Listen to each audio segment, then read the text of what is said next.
Excited ka na? Na-miss mo yung toy mo?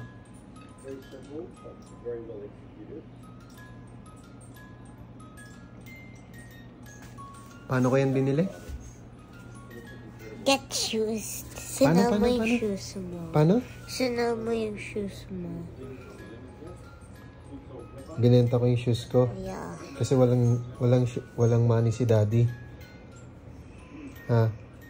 You should have bought me a toy.